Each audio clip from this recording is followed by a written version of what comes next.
everyone, we are going to take a look at creating filters in Gmail. This can be a great way to manage the mess, especially when you have a lot of notifications or subscriptions coming into your email. To get started, there are two major ways that you can go about creating filters. You can go through the settings gear, select See All Settings, choose Filters and Blocked Addresses, and then from here, create a filter. You can also create filters on the go directly from your search bar at the top. You'll notice that I have this advanced search option so that I can really detail what things I am looking for. You can create filters that follow one or more of these fields. Most typically, people create filters based on things coming from a specific email address, but you can really get detailed with your options. You would want to fill out all the things you would want to filter by, and then select search to make sure that it's returning what exactly you're looking for. For example, one time I used has the words and I put Google Classroom and I thought, wow, this is great. It's going to filter all my emails from Google Classroom, not realizing that any email that had the words Google Classroom in it was going to go into this filter. So, checking with the search ahead of time will help you make sure that your filter is set up for exactly what you need.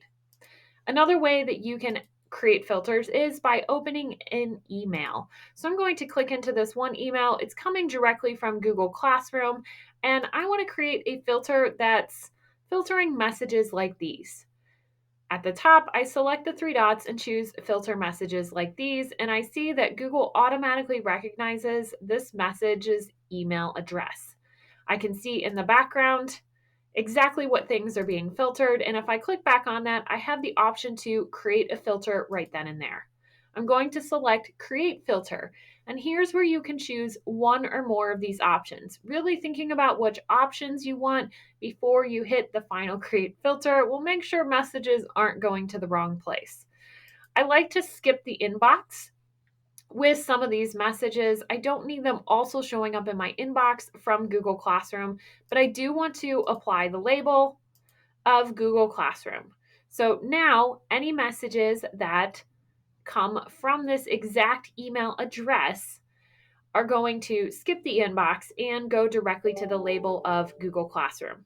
Now, this email address is unique to a specific Google Classroom. So, if you're a teacher and you want to filter your different Google Classrooms in different ways, each Google Classroom has its own unique email address, and that can help you better filter what you need.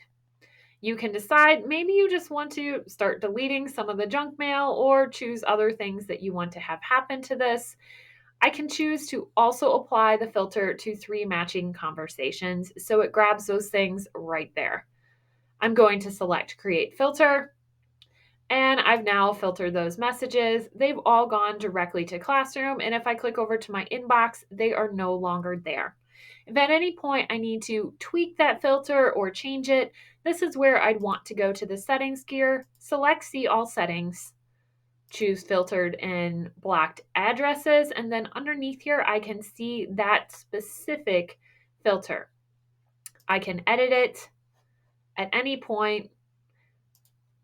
I'm going to continue. I'm going to update that filter and come back to the screen.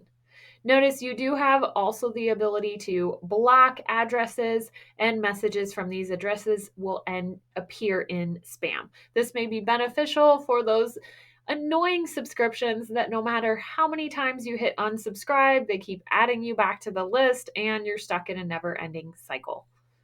As you begin receiving new emails in your Gnomestead email box, I highly suggest you start thinking about what filters you would like to create to just kind of manage some of the mess, especially with all those emails that we get on a daily basis that we don't necessarily have the time to read.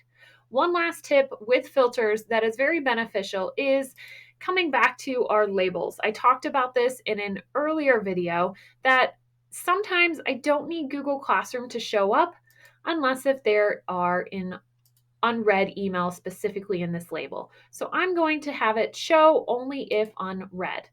Take a look. I'm going to read these two emails real quick.